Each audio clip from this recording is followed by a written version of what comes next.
identify what, when, where, and how. Are they for real or are they blowing smoke? And that's going to be up to you. And what I'm doing is I'm sharing the world with these guys every day, right? That's what you do, right? So I would I would embrace the opportunity to not only everything we do in this business, we are looking for that end result and to change that life, but look at the process getting there and the learning opportunity to get there. I was listening to a podcast a couple of days ago for a guy that built $1 billion business, and I did say $1 billion business. He's 40 years old, $1 billion business at 40. What is the most important thing that you have learned along the way and you embraced? And everybody thought that he was going to throw out this magic pill. And the magic pill was, I just decided to be amazing at this, and I was going to learn more about this process than anybody in the world. Period. I was just going to learn more. So I am sharing with you to finish that note. We'll finalize the day. We'll get the volunteers. We'll have the new agents involved. But embrace it as it's a challenge to really, really get better, and your sales skills will increase tremendously. Make sense? It's super, super important. But we're going to jump here. Sales challenges. Let's overcome them together. Give me, like, right now we've talked about how busy we are, right? We're busy. It's important to qualify. There's a lot going on. I've got some examples. Maybe don't let those distract you right this minute. Share with me some challenges that this is in the sales side of it. Any challenges you're seeing with clients, anything that's throwing you off, how we as a group can help you overcome them. Anybody got anything? Share something with me. Any sales challenges? Or if you can't share anything, then I'm gonna go to the board. But anybody? Nobody's gonna say anything. So everybody's gonna sell like 20 this month. They got no challenges. This is great. Let me ask it a different way. Who here has wasted time with a client? Who here has run around with a client and realized they weren't a real buyer? Anybody? Tell us about it. I've done it. Yeah. How'd that work out? Didn't. Didn't? Yeah. How'd it that was a feel? whole lot of wasted time. Yeah. How'd it feel? Like a waste of time. Like a waste of time, Very yeah. frustrating, yeah. You feel a little frustrated? Oh yeah. Right. What do you think you missed to take the time to waste that time? Have you actually decided and made the choice to go do it? What do you think you missed that allowed you to do that? In other words, if I would have done this, maybe I wouldn't have wasted all that time. In times it's happened to me early on when I first started selling real estate, it has been typically over finances, not making sure they were able to buy. Nugget. Yeah. Right? That's, more often than not, that's been what it is. Yeah. So the blocking and tackling, right? We're selling real estate. They have to be able to purchase. We need to know that they can, right? This big. Jeffrey Kurtz, we talked yesterday. When are you discussing offer and pricing strategies? I've heard this a bunch on the team. I've seen it a bunch in training agents over the years. I've seen it work and I've seen it not work a lot. But when are you now? Well, talk about the challenge that you came to me with and now the strategy moving forward. Well, really what's happened is I've had a lot of clients, you start showing them homes they come to ready to write an offer, and they want to put in an offer that's like $20,000, $30,000 less than asking price because they don't feel the home is worth that value, the asking price.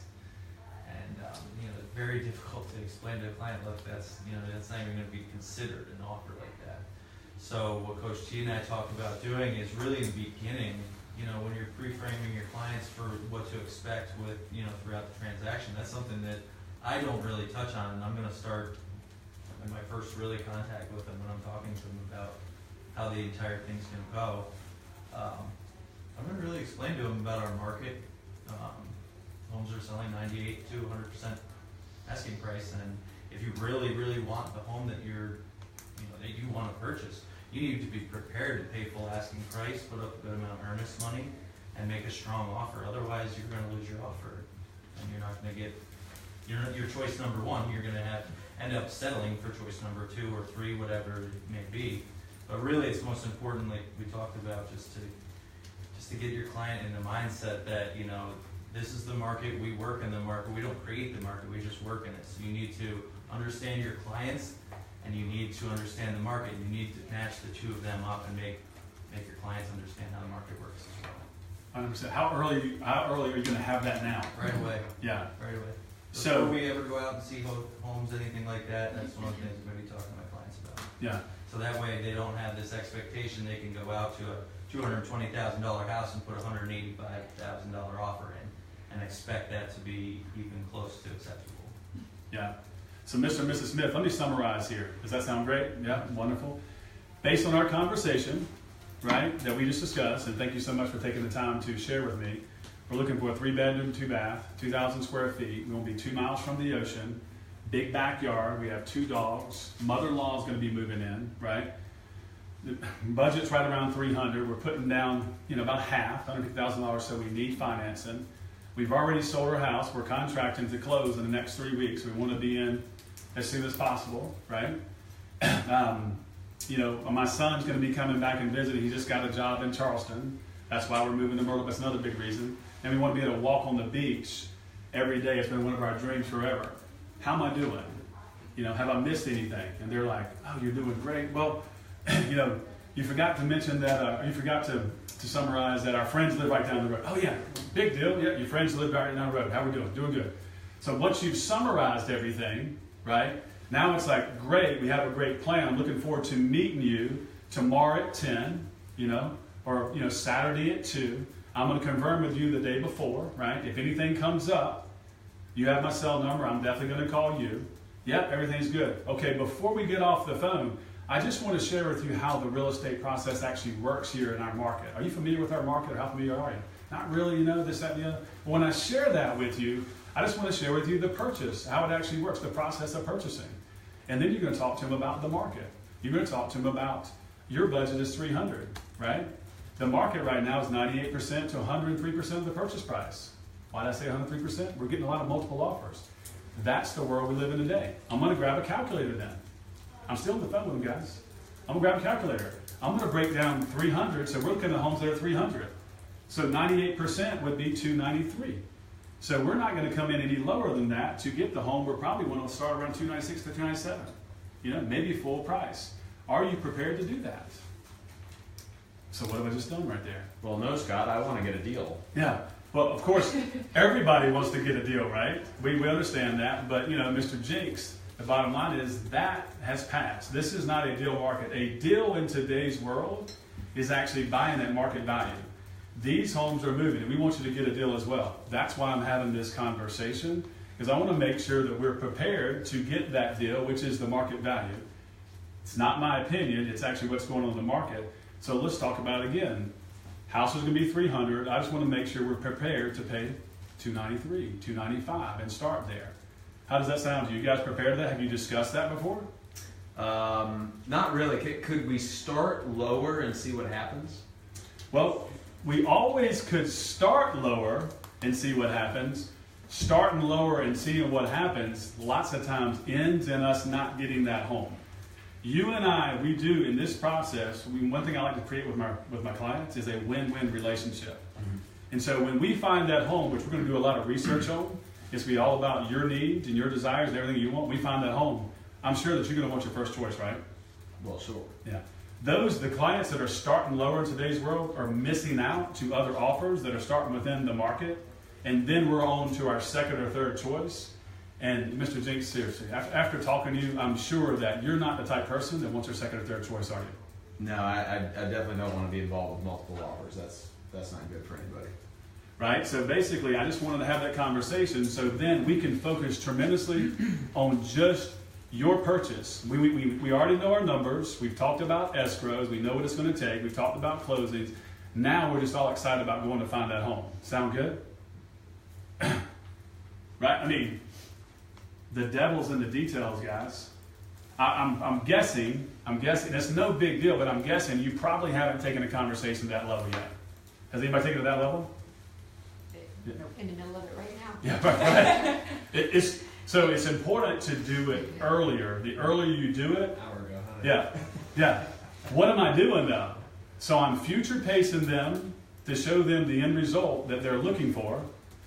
I'm also in the business of sales. I am looking for objections to overcome now and not overcome after I've been super excited, worked for 5 days, broke down those 25 houses to 3, finally found the one, and I failed to talk about price, and the price is $300, and they're like, yeah, Mr. Kurtz, this is it, we love it, and Jeff Kurtz is super excited, I want to offer $250, and then Jeff Kurtz just falls into his seats, right? I'm just using you for example. I love you.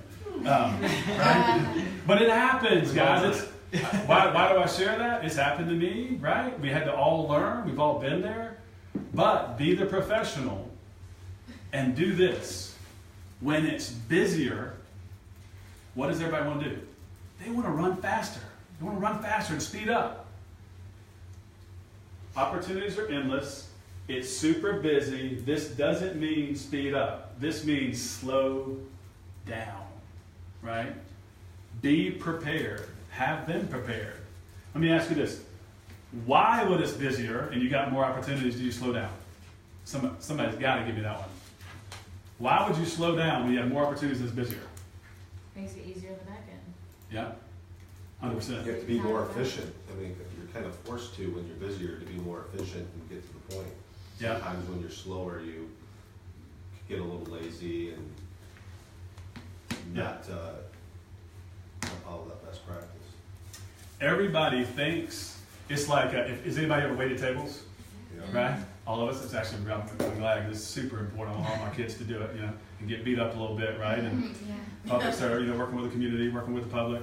But the bottom line is, have you ever waited tables in a very busy restaurant, right? I mean, you're moving and shaking, right? Yeah, but you do have to slow down at the table to get their order right. So you got to take that time, but you're moving and shaking. When you're not busy, you think you need to spend all this time with those 1 or 2 folks, right?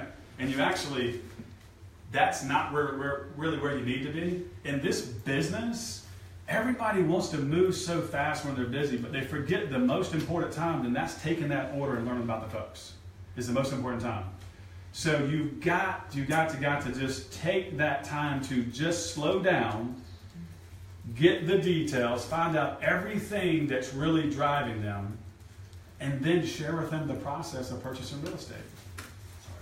And I'm telling you something, if every real estate agent learned that, their business would soar. Very few actually know to do that, right?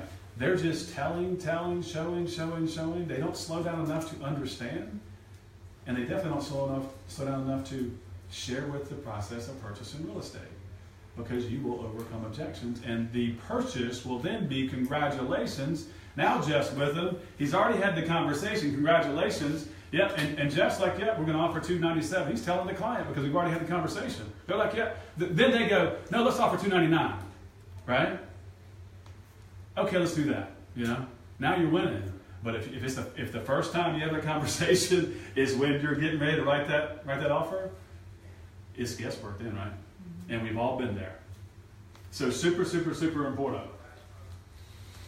What's most important to learn from your clients throughout the process? What's one of the most important things? There's a few. I think motivation. Yeah, motivation. So tell me about that. Give me some motivation questions, but also tell me why it's like super, super important. Jeff, we talked about this yesterday too. Yeah. I mean, what's bringing you to town? What's that? What's bringing you to town? Why are you relocating? Yeah. What are some major hot buttons when you hear this in motivation? You're like, oh, this client just went from a 4 to a 9. My ex-family member lives right around the corner from said house or whatnot. Yeah. Job transfer. Yeah. Right. Or sentimental value. I remember when I was 5 years old playing on the pier or something like that. Awesome. Yeah. It's going hell down here. Hell yeah. Empty nest. Yeah. What else? Yeah, empty nesters. Yeah. Dude, Trying to- my Weather. dream to live up by the beach. Yeah. I'm Get away from the pre-approved. cold. I'm pre-approved. Yeah, no, I mean, That's a good thing, right? but that's a big one though. Yeah. I had that this week. And they give it He's to like, you. I want to buy now. Oh yeah. Yep. I had that yesterday. I was like, yes. Yep. Jeff, that was a challenge of yours. What was your challenge? So Jeff mentioned to me, he said that, Coach Steve, it's coming. I know it's coming. I'm grinding a little bit. I feel like I might be missing something. I think that's what you said, Let's talk about what I could be missing. Now elaborate on that a little bit. Oh, what was I missing?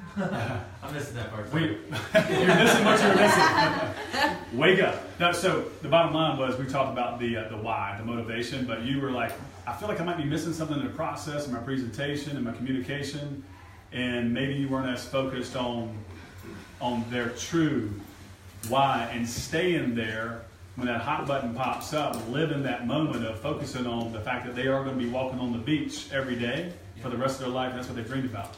But tell me some more about that. Like, I don't know, again, like, you get people all the time, you know, why are you looking to relocate to this area? One of my main things I always hear is, oh, we're so sick of winters, we're so sick of snow. So really, you know, when you talk to those people, tell them what the temperature is down here that day. Tell them, you know, I'm going to the beach this afternoon because the surf's awesome or something like that. But really just always highlight that motivation within what you're talking about with them. So again, like I said, that's a perfect example for me is the weather. You know, you get somebody who hates living up in upstate New York in the snow and everything, be like, oh yeah, I didn't shovel my driveway today. Did you shovel your driveway? Yeah, you know, love it. something like that. And it gets them thinking like, yeah, I don't want to ever shovel again. I want to be down there and let that thing rust in peace, you know? Yeah. Jeremy, on sellers, obviously motivation is the biggest thing. It's the only thing. Yeah, that's it. Well, there you go. That's the answer. That's the only thing. Yeah. So elaborate on that a little bit. Sellers, motivation, why? Like you got. Can we go back to Jeff? But agents, so many agents miss that on the selling side. Yeah, so I have a cue in the presentation that I got to stop and I got to understand why are they moving, where are they going, you know, how serious are they. You know, I was actually talking to another listing agent in this market, and she had taken an entire class on negotiations. And she's telling me all about it and how excited she was. And I was like, who's it going to help you with? Oh, my sellers. Yeah. It had nothing to do with negotiating anything else other than the sellers. Oh, yeah. So if you don't figure out what their motivation is, if it's true motivation, they may not list the home with you that day. But then they may not price it properly. Yeah. Then they may not lower the price. Then they may not make the repairs they need to make. Like, so at any point in time, it'll completely stop your deal dead, you know? 100%. And there's a big difference between working with somebody who's like, well, I think I might want to throw it on the market if I could get X, and I'm moving, this house is too big, I can't maintain it anymore, I fell down the other day and actually broke my arm, and it's enough. Yeah. Okay? My kids have been telling me it's enough, my husband's telling me it's enough, I'm finally ready to move. Yeah. Like, we need to do what we need to do to get this sold. Yeah. So you gotta get very you gotta live in that world with them. Yeah, so it's funny, buyers and sellers are different, right? You just gotta really, really, truly live there. And you gotta stay there, because that's what's driving this emotion, you know, that big why is what's driving the purchase, what's driving the sell. You know, there's a big reason why they're selling that home. Something's happened. You know, there's also a big reason why they're buying that home. Something's happened. I use kind of a little icebreaker if it helps anybody out at all, but sometimes I'll just tell them, I'll be like, hey, look, man, you know, I can start asking those things, you can tell there's a little bit of resistance, and I'm like, look, nobody calls their realtor for fun. Yeah. Like, they don't call me in because loading all your stuff up on a moving truck on a hot July day is like, yay, that's a party, you know? Yeah. No, they call us because life has changed. They call us because, you know, life has happened. Yep. So what's going on? Yeah. And they laugh, and then they tell me. That's really good. That's really good. Yeah. It's always been, always will. That's it. Motivation and sales. Buyers, sellers, right? Got to find it. Got to stay there. Got to live in it. There's some emotion. If you don't have it, dig in and find it. That's kind of what we talked about yesterday. Just dig in more and find it. And stay there a little bit more than probably what you are. You know, because you've talked about the process already. You know about everything they want. Now just stay more, a little bit more on that motivation and live there. And when you're in the homes, when you're in the home selling, when you're in the home buying, talk about those things, right? Ask them more questions about that. You'll win. You win. They're going to love you too. And oh, by the way, if there's a week in sales that goes by and there hasn't been tears shed, we're missing something, right? It's an emotional game. Super, super, super important. That was awesome, man. I like what he said. That's good lead-in, right? That's great. Breaks some ice, makes it fun, makes it friendly, but it's true. And then it gets great lead-in to just move right into what's really happening. All right, we've all laughed about it, cried about it a little bit. Now let's talk about it, right? Which is cool. So we talked about that, what's most important to learn, this, that, and the other. That's it, guys. I mean, the bottom line is, that to sum up where we are right now, super, super busy, crazy busy, plenty of appointments, opportunities are endless. I mean, oh my goodness, we should be, you know, there's no question that there's 60 or 70 deals every month coming through our pipeline. You know, you have an opportunity right now to, capitalize on that. You've got to be efficient on the front end, which will make you efficient on the back end. You've got to understand your clients more. You've got to spend a little bit more time. When you're busy, you think you have less time. Spend a little bit more time on the front end. No is a powerful word. There's a yes right around the corner, right? A little bit more time on the front end will allow you to speed up that back end, as we always talk about. I know it's hard to think that way, but when you're busier, you just have to slow down. The top athletes will tell you, like, when they're in a fast-paced game and their skill set's growing and they're getting better, everything's moving, the game slows down, right? It just slows down because they just get mentally prepared for that fast pace. And the more they slow down, the better they perform, right? They get into the zone. And you want to get into the zone where these things are habits. The more you do this. Let me tell you something about our Thursday or whatever day we do on the CCS schedule. That will help you create more habits. Habits to qualify. You'll have to do it. Agreed? You'll have to do it. So it'll become habitual. It'll be important. ABC's getting ready to come in here. Any questions? Anybody? Everybody ready to just absolutely dominate this business February, March, going forward? Opportunity's crazy, right? Yeah. Super fun. Yeah. Be efficient. Anything else? I'm going to get these guys. Be right back.